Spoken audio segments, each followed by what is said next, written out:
All right, everyone, we're going to do exercise 9-9. This is very similar to exercise 9-8. We're going to do direct labor variances again. Shows us that Glacier Bicycle Company manufactures commuter bicycles from recycled materials, and the following data from October are available. So they give us the quantity of direct labor used. That's actual rate for the direct labor. Bicycles completed in October, 800. The standard direct labor per bicycle, so that's our standard, and the standard rate for direct labor, $24 per hour. So they're going to ask us here, they say to determine for October the direct labor rate variance, the time variance, and the total direct labor cost. So again, I'm going to use the format I used before, where we're going to have actual hours, actual hours times our actual rate, and then we're going to compare that to actual hours times the standard rate, and over here we're going to have the standard hours times the standard rate. So we're going to fill that in first. So they've told us that the actual hours used were 5,000 hours, and that the actual rate that they used per hour was $22.75. So that is going to equal a total of $113,750.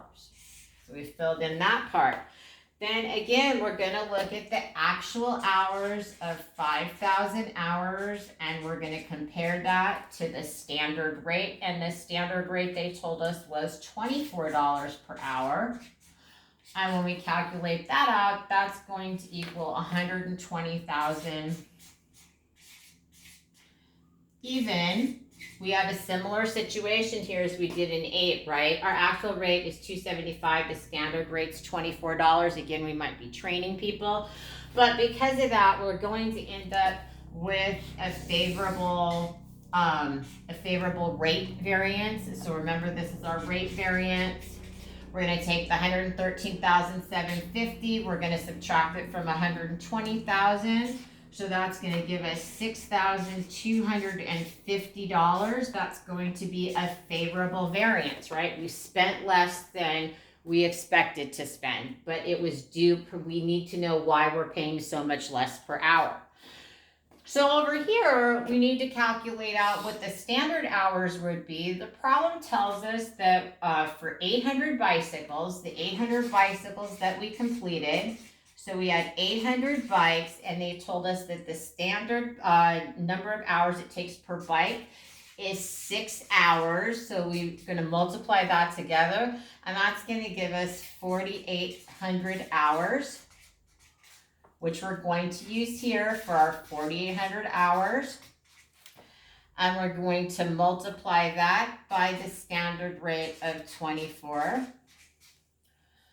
And so we're going to see here again, right? We used more hours than the standard. Probably that explains away the rate difference, but this gives us the time variance. Again, we're going to subtract 120,000, and this equals a total of 115,200. Bless the cameraman. So we're going to take the 120,000, we're going to subtract the 115,200 we expected to pay. That positive amount of $4,800 is unfavorable, since we spent $4,800 more on time because of those extra hours. And then we're going to get the total variance. We're going to take the difference between the two, and it comes to $1,450 favorable. And then it says how much direct labor should be debited to work in process. Well, we're going to use this, since we're using the standard rate system, we're going to multiply the standard rate times the standard time for 115,200, and we'll take care of the variance at the end of the term.